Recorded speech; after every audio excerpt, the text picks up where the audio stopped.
Hello, welcome back by the fire for our next installment. We're going to start with chapter 16 and we'll go as long as the video allows. So chapter 16, Wednesday, November 3rd, 10:15 a.m. Using cotton balls and hydrogen peroxide, Mrs. Latherly cleaned the blood off Tamaya's hand. "You mustn't scratch it," she admonished.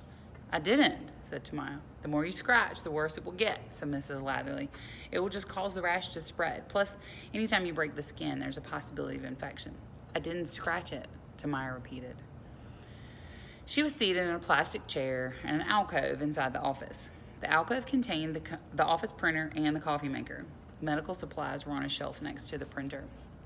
Mrs. Latherly spent most days answering phones or working on a computer, but whenever anyone got sick or needed first aid, she was the person to see.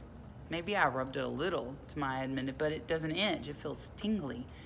You know how, like, when your hands are really cold and then you stick them under warm water? The way they get all prickly, that's how it feels." "Uh-huh," Miss Latherly said as she took a first aid box off the shelf, but Tamaya didn't think she was really listening. She watched Mrs. Latherly unlatch the lid and then take out various tubes, read the labels, and put them back. Tamaya really wished Mrs. Latherly would hurry. She still hoped she could get back to class in time to finish her journal entry. In her mind, she imagined Hope and Jason and Monica taking turns reading their how-to blow up a balloon instructions to Mrs. Filbert. She could see the balloons flying out of her teacher's mouth and jetting in circles around the room while everyone laughed. "It isn't fair," she thought. "Why do I always have to miss out on all the fun stuff?" It seemed to be that way all the time. She missed Hope's limousine birthday party because it had been her weekend to be in Philadelphia. And then Katie, her only sort of friend in Philadelphia, had invited her to go horseback riding in the country with her and her family. But that, too, had been for the wrong weekend. Mr. Franks, the assistant headmaster, stepped into the alcove. "Hi, Tamaya," he greeted her. "You're not sick, are you?" "No, just a rash." "Good. We don't want to ruin your perfect record," he winked at her. Tamaya could feel her face get warm, and she tried very hard not to blush. All her friends agreed that Mr. Franks was movie star handsome. Summer swore that he had a tattoo on the back of his neck, which was why he always wore a jacket and tie.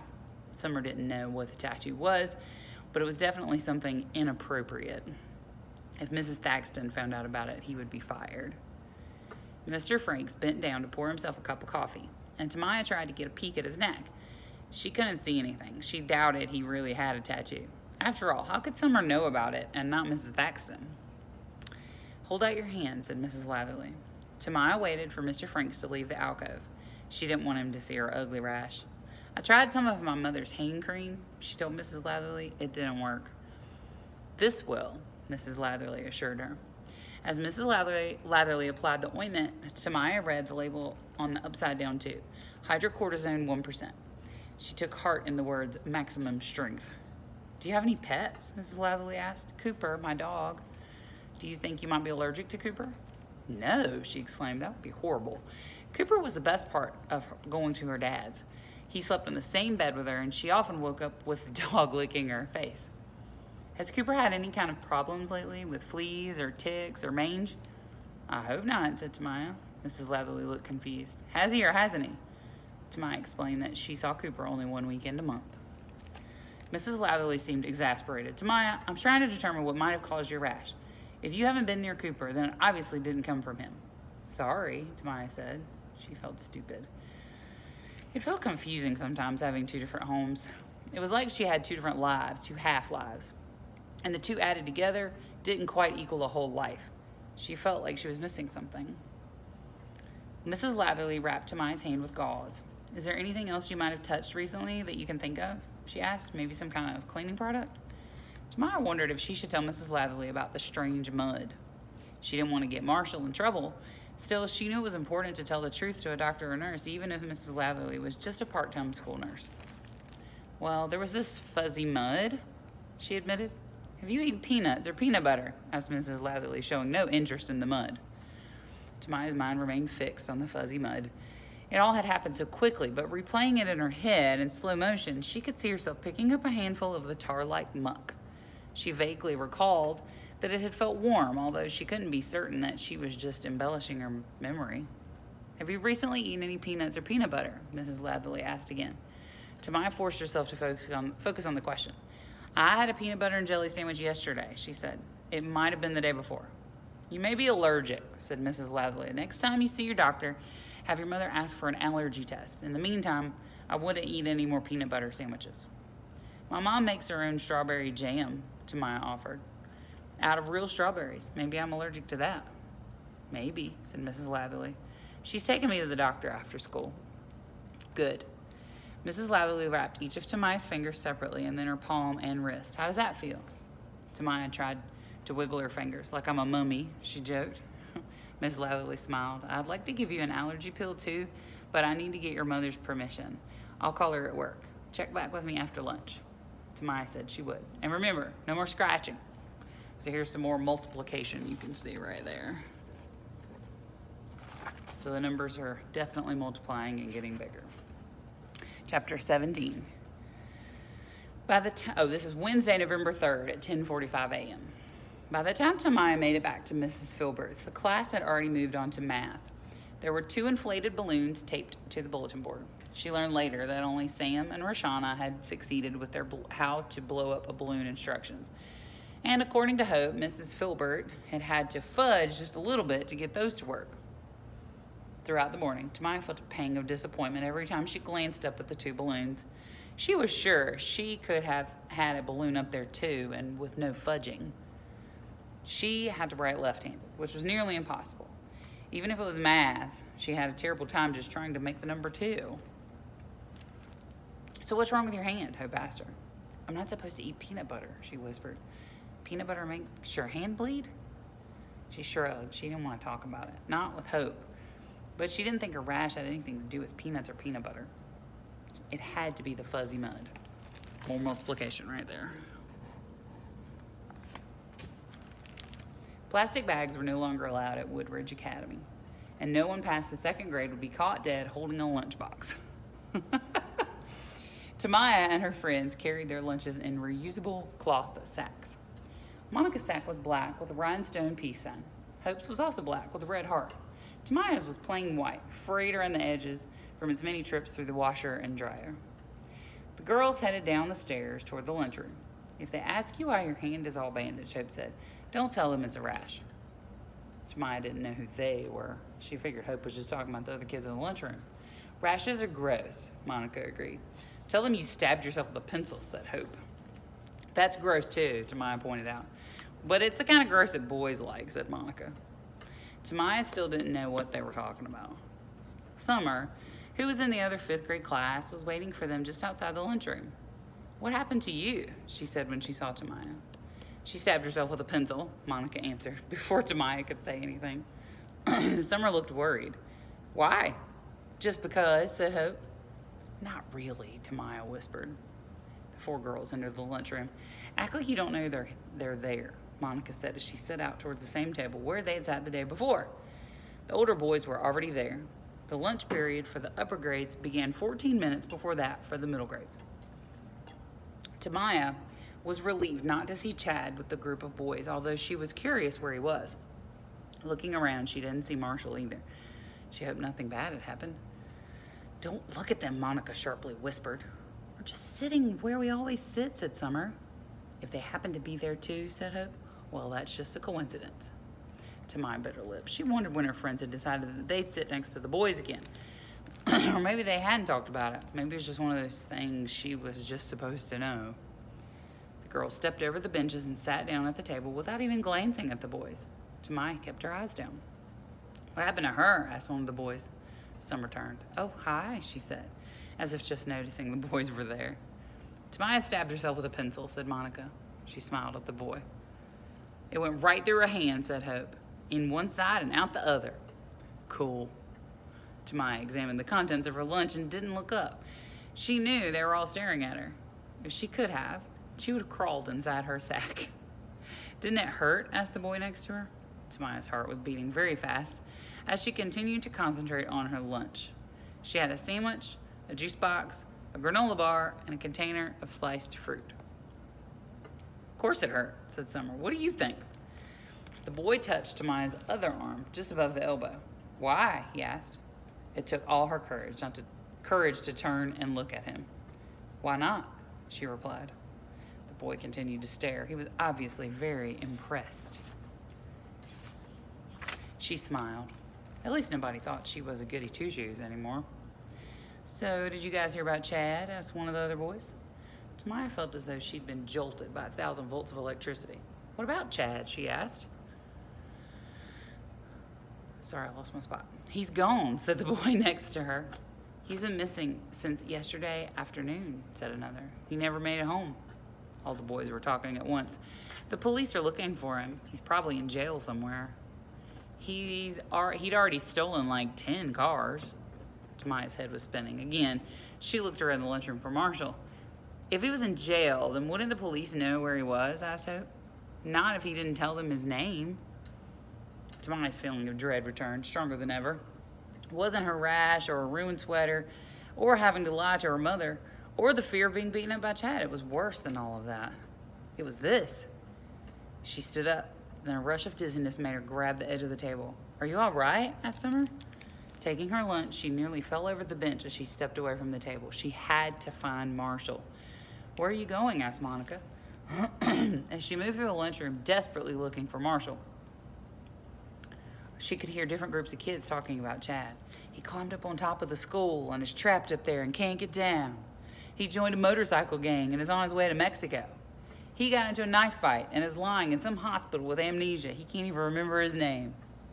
Everybody seemed to think that whatever had happened to Chad, it had to be his own fault. He was a bad kid, and bad kids do bad things, and then bad things happen to them. Nobody suspected that it was a good kid who was really to blame, a goody two-shoes with perfect attendance who had done only one bad thing in her whole entire life. Tamaya went down the hall and pushed open the door. She felt a welcome blast of cold air. She took a deep breath as she looked out past the soccer fields to the woods. Chad was out there somewhere. She was sure of it. How else could she and Marshall have gotten away from him so easily? It was because she had smashed the glob of fuzzy mud into his face. Deep down, she must have known it all along. She looked at her bandages, covering not only her rash, but also her guilt. Whatever was happening to her hand, Chad's face had to be 10 times worse. She spotted Marshall. He was playing basketball with a group of boys. She had never been so relieved to see anyone. "Marshall!" she shouted, then ran toward the game, calling his name 2 more times. He glanced at her as she neared the court, but then kept on playing. "I have to talk to you!" He ignored her. Boys were running up the court. The basketball flew through the air and bounced off the rim, and then the boys were running the other way.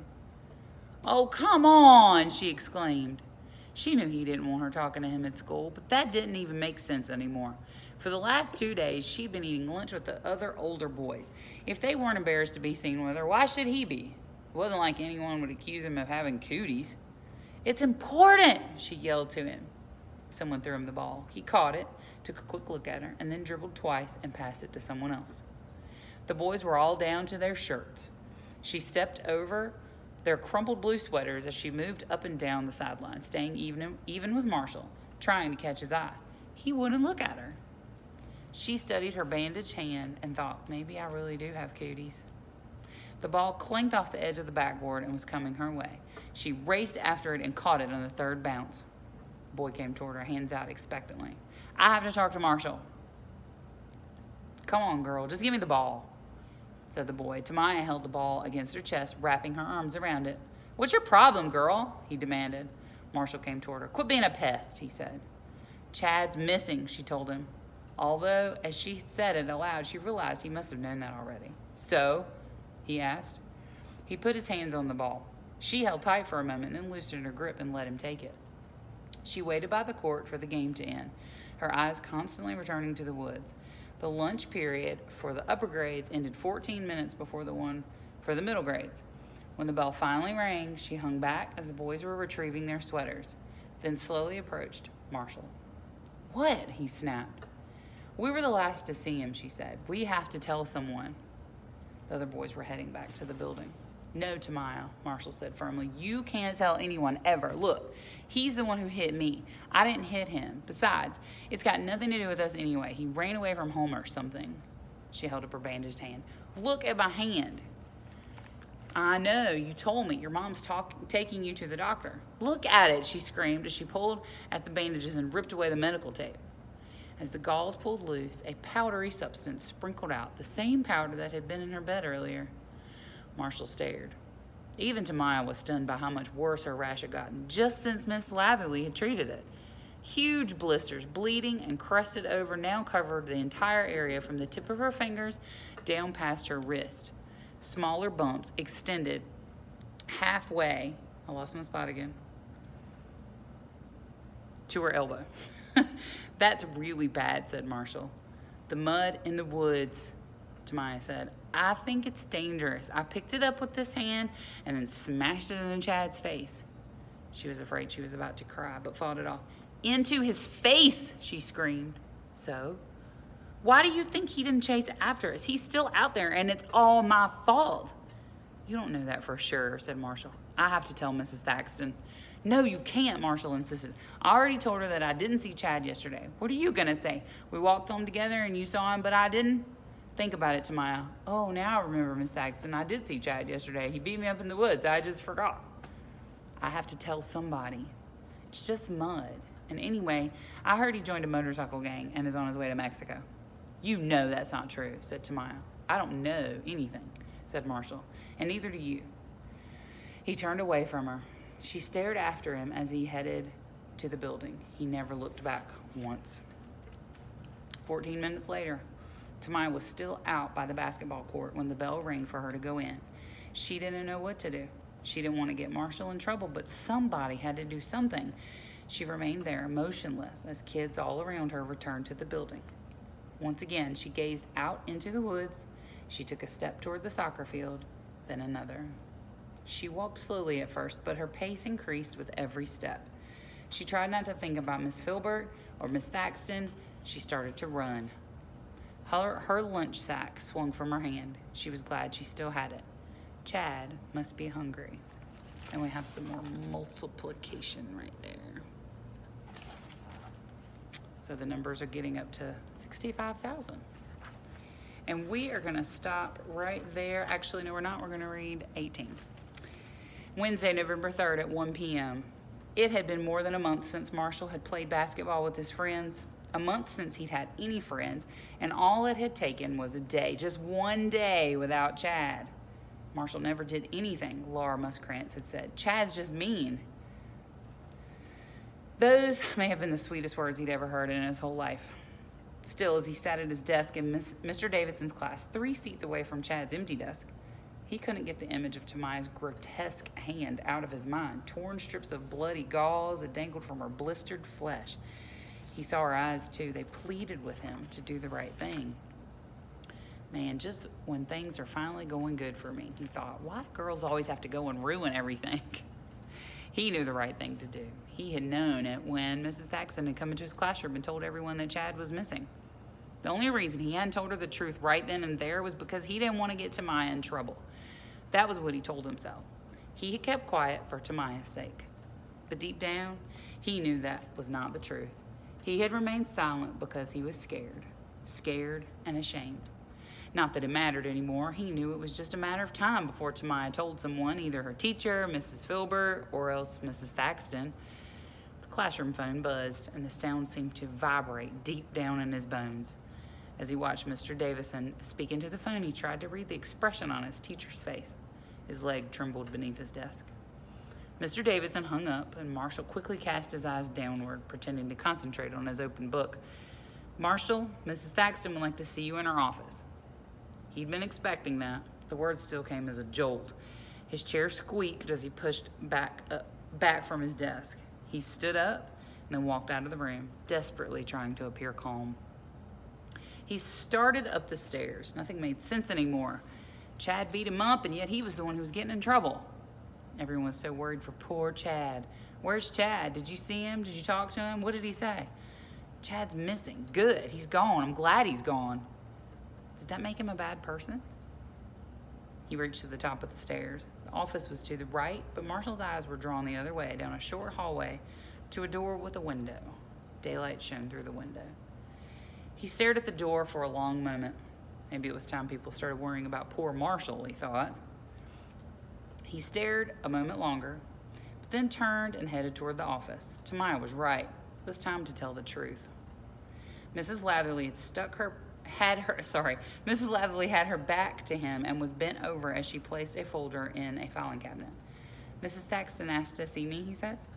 The school secretary straightened up. Oh, hi, Marshall. We're glad you're here. He wondered what she meant by that. She sent him on back to Mrs. Thaxton's office. The headmistress's door was open. He could see her sitting at her desk, staring out the window. He stepped inside and cleared his throat. You wanted to see me? She turned. Do you know where Tamaya is? It wasn't the question he'd expected, and for a moment he wondered if it was some kind of trick. Mrs. Thaxton's face quivered. Do you? She demanded. Mrs. Filbert's class? She's not there. She never returned after lunch. I know you two spend a lot of time together. Not a lot. We walk to school together, because we live on the same street. Her mom won't let her walk to school alone. The words were coming out of his mouth as his mind was busily trying to come to grips with what was happening. Monica's her best friend, he said. Maybe she knows. I spoke to Monica. She said Tamaya suddenly left the lunchroom for no reason and never came back. Where were you at lunch? Outside, playing basketball. Did you see her? Let me think. I think I might have seen her by the court. Did she say anything to you? Now I remember. The ball bounced away and she got it, and I went and got it from her. She didn't say anything about leaving school early. Well, this morning she told me her mom was picking her up after school to take her to see a doctor. She's got this really bad rash. Maybe her mom picked her up early? Mrs. Latherley left a message for her mother. We're waiting to hear back. Tamaya's pretty good about following rules, Marshall pointed out. She wouldn't just leave without telling someone. I know, said Mrs. Thaxton. That's exactly what worries me. Marshall waited, but for a long time, Mrs. Thaxton didn't say anything. She was looking at him, but it felt more like she was looking through him, as if she had forgotten he was still there. You can go now, she said at last. He didn't have to be told twice. A short while later, Mrs. Thaxton announced over the PA system that the school was being put on lockdown. Students and teachers were to remain in their classes with the lights off and the doors locked. No one would be allowed to enter or leave the building. But by then, Marshall had already slipped out the side door. Like an escaping prisoner, he had dashed across the grass, frantically climbing over the fence, and then disappeared into the woods. And we will stop right there. We'll pick up with chapter 19 next time. Bye, guys.